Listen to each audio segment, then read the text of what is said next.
Buen día, jóvenes. El día de hoy veremos estructuras de los ácidos nucleicos. Recordemos que los ácidos nucleicos se componen de cadenas largas de subunidades de nucleótidos que están unidas por enlace fosfodiéster.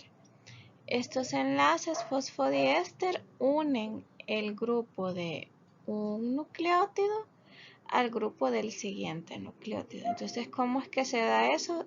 La cadena de nucleótidos se va formando por el resultado de, recordemos que se hace un ataque nucleofílico de un grupo de un nucleótido trifosfato sobre el fósforo de otro nucleótido trifosfato. Aquí podemos ver, rompiendo el enlace fosfoanhídrido y eliminando el pirofosfato.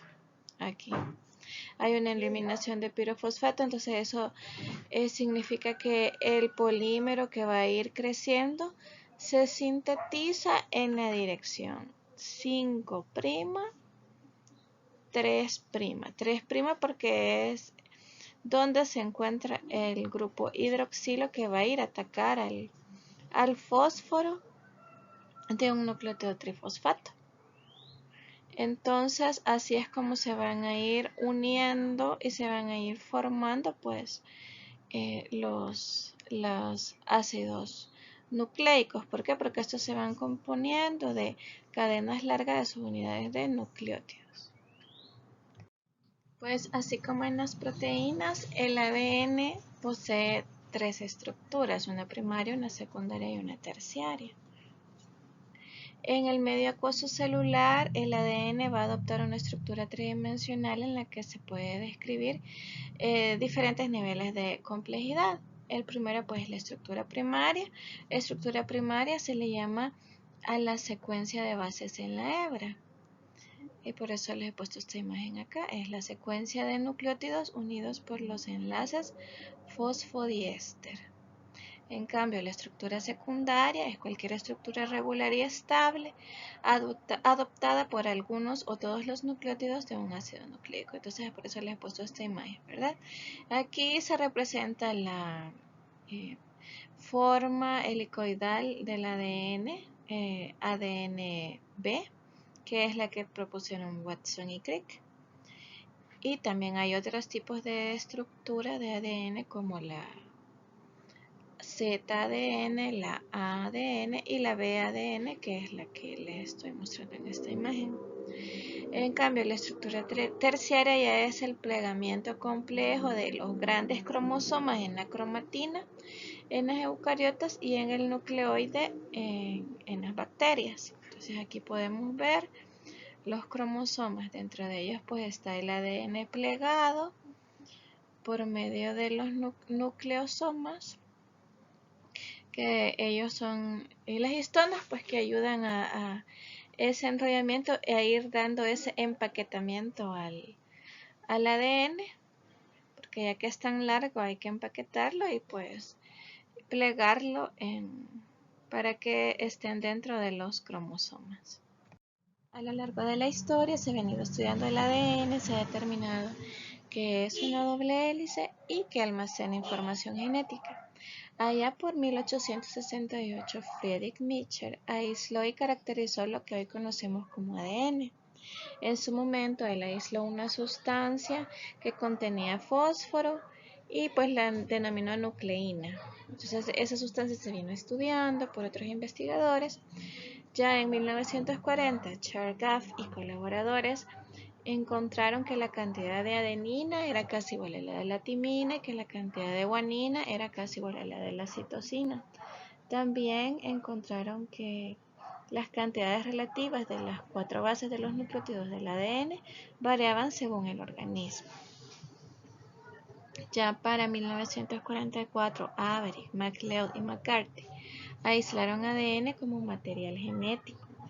Y bueno, pues la investigación que ellos hicieron fue que mostraron que el ADN extraído de una cepa virulenta de Streptococcus pneumoniae se podía transferir ese material genético de la cepa virulenta a otra cepa no virulenta, porque inyectaban una cepa no virulenta en un organismo. Entonces lo que hacían era pues infectar ratones, y ahí observaron que la cepa virulenta era capaz de transformar la cepa no virulenta en una cepa virulenta, y pues eso les llevó a concluir que era el ADN que habían extraído de la cepa de Streptococcus pneumoniae virulenta la que transportaba ese material genético con la virulencia.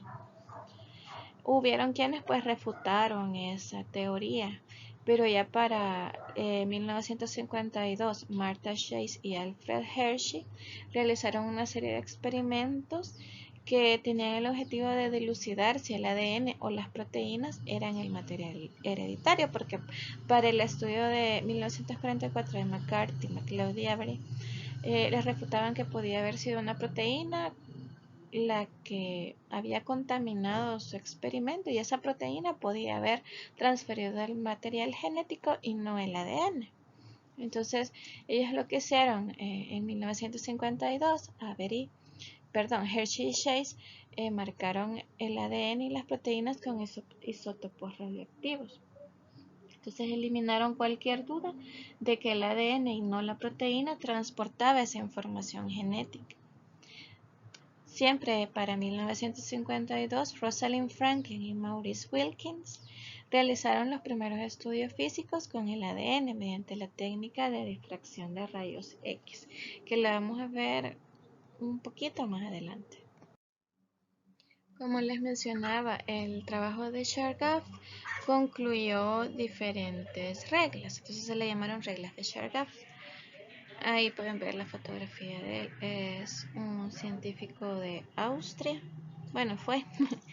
Y la primera regla es que la composición de bases del ADN generalmente varía de una especie a otra. Como les mencionaba, ellos, Chargaff y colaboradores, determinaron que pues la composición de las bases de los nucleótidos variaba entre organismos y entre especies.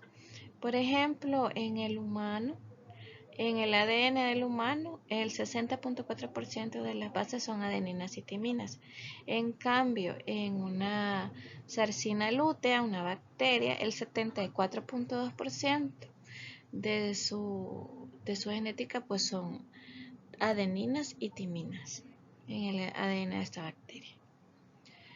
La segunda regla, pues las muestras de ADN aisladas de diferentes tejidos de la misma especie tienen la misma composición de bases, y pues de ahí que los estudios genéticos ahora pues ya nos pueden determinar, ¿verdad?, que una muestra de sangre que encontremos pues determinar si es de un humano o de un animal. Entonces, ¿por qué? Porque el ADN va a variar, ¿verdad?, entre especies, pero entre la misma especie va a tener la misma composición de bases. La tercera regla, la composición básica del ADN en una especie determinada no cambia con la edad, con el estado nutricional o el entorno cambiante de un organismo. La cuarta regla, en todos los ADN celulares, independientemente de la especie, el número de residuos de adenina es igual al número de residuos de timina, y el número de residuos de guanina es igual al número de residuos de citosina. Entonces, adenina más guanina es igual a timina más citosina. De las relaciones se sigue que la suma de los residuos de purina entonces es igual a la suma de los residuos de pirimidina. Por eso lo que les mencionaba de adenina más guanina igual a timina más citosina. Entonces las reglas de Chargaff fueron confirmadas luego por muchos investigadores y fueron pues la clave para establecer la estructura tridimensional del ADN, y después pues arrojaron pistas sobre la información genética, que esta información genética se codifica en el ADN y se va transmitiendo de una generación a la siguiente. Ya les mencionaba que íbamos a ver un poco sobre el estudio de Rosalind Franklin, sobre la difracción que hizo, ¿verdad?, de los rayos X, y la hizo pues para analizar las fibras de ADN. Aquí podemos ver la imagen, ¿verdad?, de la difracción de los rayos X, y reveló que las moléculas de ADN son helicoidales con dos periodicidades a lo largo de su eje longitudinal, una primaria de 3.4 Armstrong y una secundaria de 34 Armstrong, como podemos ver en esta imagen. Entonces acá en esta imagen de difracción de rayos X podemos ver que las manchas centrales, estas como en forma de crucita, indican la forma helicoidal del ADN, y estas líneas o manchitas que están aquí a la izquierda y a la derecha pues son las pares de bases que lo constituyen. Aquí podemos ver el modelo de Watson y Crick de la estructura de ADN, que es la estructura de hélice. Podemos ver el surco menor. Aquí se puede ver, ¿verdad? Que es como más estrecho, y el surco mayor pues hay una mayor abertura. Y acá podemos ver pues esa complementariedad de bases de la que venimos hablando: adenina, timina, citosina, guanina. El problema era en su momento pues formular ese modelo tridimensional de la molécula de ADN que pudiera contar no solo con los datos de difracción de rayos X que obtuvo Rosalind Franklin, sino también que tomara en cuenta las conclusiones a las que llegó Chargaff y colaboradores. Entonces prácticamente se pudo representar de esta manera, ¿verdad? Utilizando la difracción de rayos X de Rosalind Franklin, se observó pues que había un modelo tridimensional helicoidal, ¿verdad?, del ADN, y que estaban compuestos, pues había una complementariedad de bases, porque Chargaff concluyó que tanto la adenina como la timina están en igual proporción, y la citosina con la guanina en igual proporción o equivalente.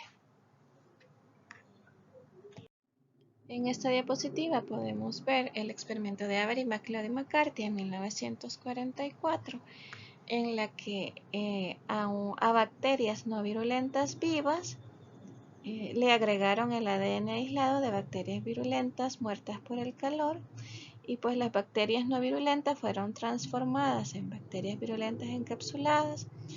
Este inóculo se colocó en el ratón y pues los ratones murieron por neumonía. Entonces ellos pudieron evidenciar que era el ADN el que penetraba en las bacterias no virulentas, y que los genes que determinaban la virulencia y dirigían para la formación de la cápsula quedaban incorporados a los cromosomas de las bacterias no virulentas. Entonces todas las generaciones que le siguiesen iban a ser virulentas y también se iban a formar esa cápsula, a encapsularse. Bueno, ya vimos el experimento anterior en donde ellos comprobaron que el ADN es el depositario de información genética. Había otros que refutaban esa teoría y decían que podía haber sido en realidad que estuviera contaminada la solución con proteínas del mismo Streptococcus pneumoniae, y estas proteínas fueran las que transfiriesen el material genético y no el ADN. Sin embargo, siguieron en 1952 otros estudios, específicamente el experimento de Hershey y Chase, y ellos pues prepararon dos muestras de partículas de bacteriófago marcadas isotópicamente. Uno llevaba la marca del isótopo radioactivo 32 del fósforo, y otro el isótopo radioactivo 35 del azufre. Entonces, aquí en la imagen podemos observar que aquí ven que dice cápside no radiactiva. Entonces con el isótopo 32 lo que hicieron fue pues colocar este isótopo radioactivo en el ADN del bacteriófago. Y para el isótopo 35 ellos lo colocaron en la cápside del bacteriófago, por eso es que se convirtió en una cápside radiactiva. La cepa de la célula bacteriana que utilizaron fue la de Escherichia coli, y pues se procedió, digamos, a la mezcla en solución de ellos para que pudiese este bacteriófago, que prácticamente es un virus que infecta bacterias, ¿verdad? Entonces llegara a la célula de Escherichia coli, la contaminara, la infectara. Aquí se ve que está inyectando su material genético. Y pues luego de la homogenización que se hace a esa solución, se separan las cabezas víricas vacías de los bacteriófagos, se le llaman fantasmas. Entonces, luego de esa homogenización, se puede ver acá en la siguiente imagen que ya está pues el material genético dentro de las células bacterianas de Escherichia coli. Las células infectadas por el fago marcado con el isótopo 32 del fósforo contenían el isótopo 32 del fósforo. Ellos pudieron dilucidar que este isótopo se mantenía en las células infectadas. Entonces, eso que indicaba, digamos que acá en la célula infectada está el isótopo 32. Y entonces, eso que nos indica que el ADN vírico marcado isotópicamente había sido o había penetrado en las células. Y los fantasmas víricos, que les dije que son estas, las cápsides vacías, no contenían radioactividad. En cambio, para las células infectadas con el isótopo, los bacteriófagos que fueron, marcados isotópicamente con el isótopo 35Es, las células víricas no contenían marca de radiactividad después del tratamiento de separación por centrifugación.